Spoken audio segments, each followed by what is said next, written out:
Fórum Brasileiro de Bibliotecas Públicas, aqui no CBBD 2015 em São Paulo. Nós estamos aqui com José Castilho, que é diretor executivo do PNLL, Programa Nacional do Livro e da Leitura. Castilho, como é que você avalia o 4º Fórum Brasileiro de Bibliotecas Públicas para estar construindo a cultura de fomento à leitura e das bibliotecas do nosso país?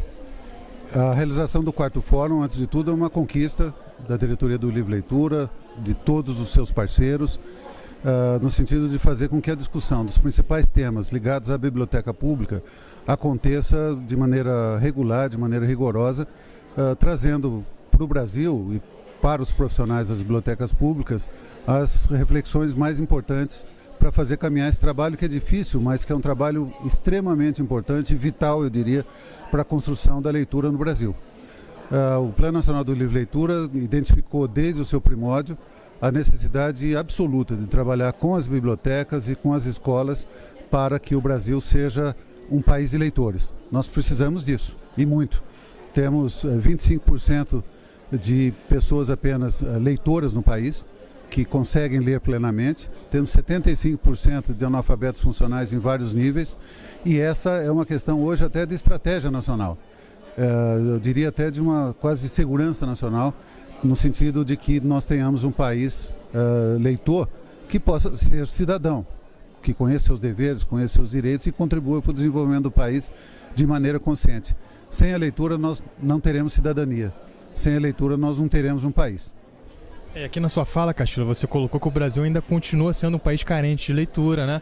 Recentemente o ministro da Cultura, Juca Ferreira, ele declarou que o índice de leitura no país é vergonhoso. Então quais são os desafios que são colocados para o PNLL para reverter esse quadro, para a gente tornar de fato o Brasil um país de leitores? O PNLL ele tem exatamente a função de apontar esses caminhos. Foi construído em 2006 um Plano Nacional do Livro e da Leitura, que é, antes de tudo, um guia para o país sair desse buraco em que historicamente estamos, não é? Ou seja, nós entendemos, dentro do Plano Nacional do Livro e Leitura, que foi escrito a centenas de mãos, ouvidos todos os especialistas do Brasil, alguns do exterior, de todos aqueles militantes do livro, da leitura, ouvindo as universidades, ouvindo as bibliotecas, ouvindo o setor produtivo, enfim, ouvindo todo mundo. Foram muitas reuniões, muitas centenas de reuniões, e chegamos a um texto que é um consenso nacional. É um verdadeiro pacto nacional, onde nenhuma entidade representativa de qualquer setor do livro, da leitura, da literatura e das bibliotecas está contrário. A verdade é que nós temos um consenso nacional em torno do quê? Primeiro, que educação e cultura têm que estar juntos. Sem educação e cultura juntos, trabalhando no tema da leitura, nós não chegaremos lá. Outra alicerce, Estado e sociedade. Essa é uma tarefa essencialmente do Estado, mas que deve contar fundamentalmente não apenas com o apoio da sociedade, mas principalmente com a colaboração efetiva da sociedade, inclusive na gestão desse plano. Com base nesses dois patamares, digamos, nós temos 4 eixos de ação que são o guia para a formação dos programas, das ações, dos ministérios, da sociedade civil. Primeiro, democratização do acesso ao livro e à leitura. Se nós não tivermos um material da leitura nas mãos, seja o livro em papel, seja o livro digital, seja qualquer base em que a escrita estiver colocada, nós não teremos a possibilidade de dar o passo seguinte, que é ler. Então nós precisamos fazer com que o livro chegue às mãos do leitor. E nesse sentido as bibliotecas, principalmente as bibliotecas públicas, escolares e as comunitárias, são essenciais. O segundo ponto é a questão da formação de mediadores de leitura. Já é sabido, e nós temos hoje uma enorme experiência nacional e internacional, que o livro por si só não cria leitores. É preciso de gente, formar pessoas. Então nós somos bibliotecários formadores de leitores, nós somos professores formadores de leitores, nós somos de famílias formadores de leitores. Gente, trabalhar muito na formação de mediadores. O terceiro é o valor simbólico da leitura. Nós devemos valorizar a leitura como um bem, como nós valorizamos a saúde, valorizamos o transporte, valorizamos o respeito humano, porque antes de tudo, a leitura é um direito humano. É um direito que eu tenho de saber me comunicar com o outro e me entender também enquanto pessoa. A leitura é a chave desse direito. Portanto, o valor simbólico da leitura é o terceiro eixo. E o quarto é o apoio à economia do livro.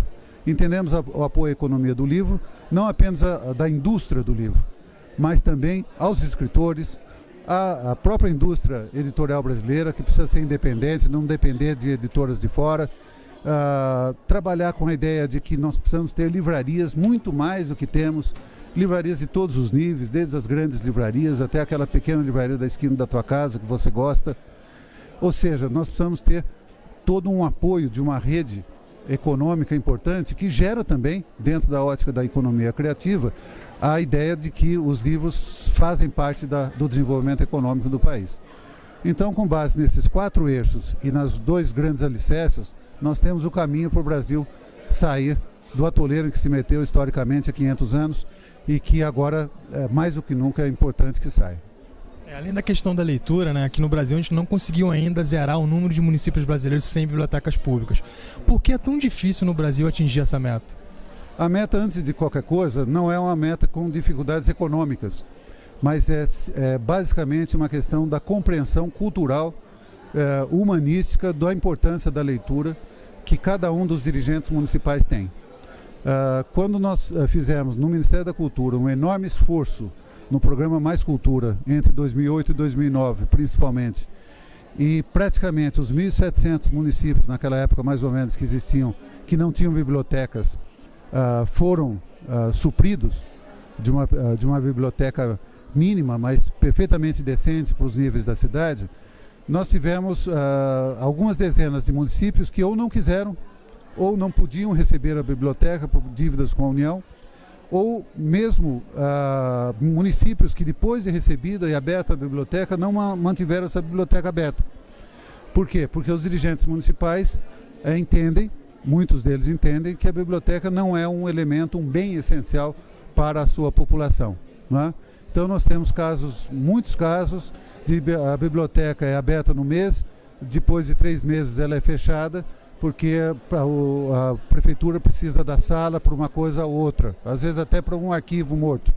Então nós não temos ainda na cultura do país, e aí entra aquele eixo 3 do Plano Nacional do Livro e Leitura, o valor simbólico da leitura, nós não temos isso fixado, nem nos nossos dirigentes políticos, né, e institucionais. Essa é uma tarefa de construção da leitura do país que passa também por aí.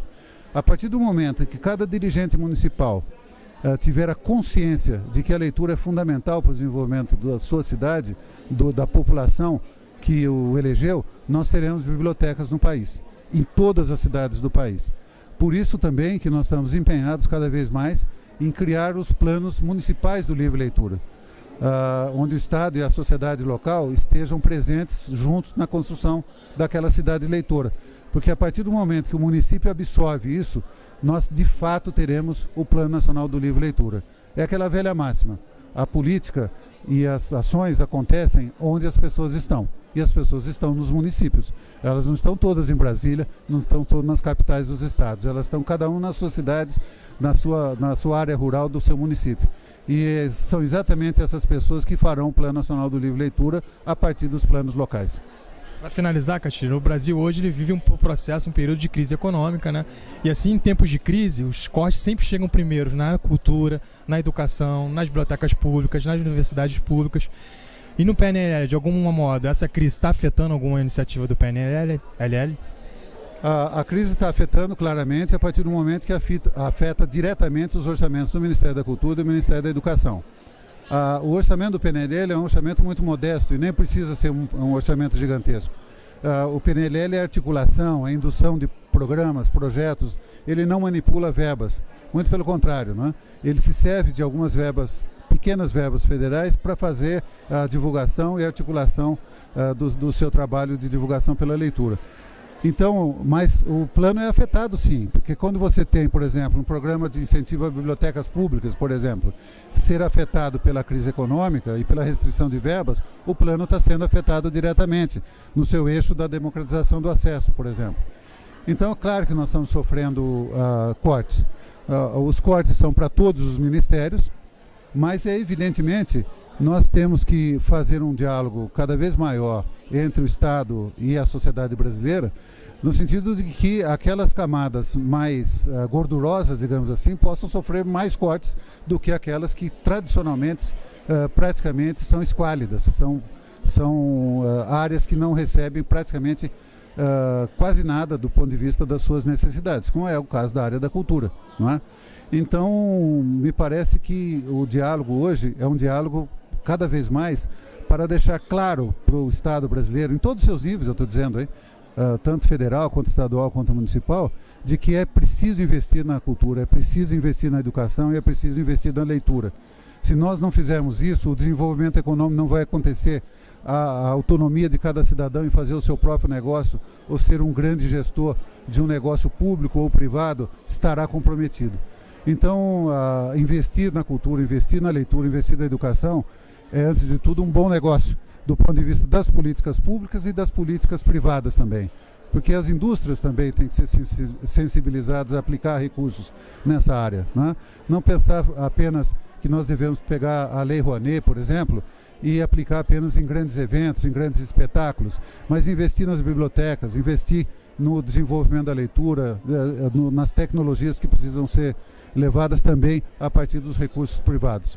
É uma mudança de mentalidade, em última instância, que nós temos que fazer no nosso país, em que a leitura seja um dos pontos altos da cultura e da educação e, ao mesmo tempo, esse conjunto de coisas leve o país para frente. O José Castilho participou da mesa de abertura aqui do 4º Fórum Brasileiro de Bibliotecas Públicas. Fique ligado na revista Bibliô para acompanhar as novidades e o que está rolando aqui diretamente de São Paulo, do CBBD.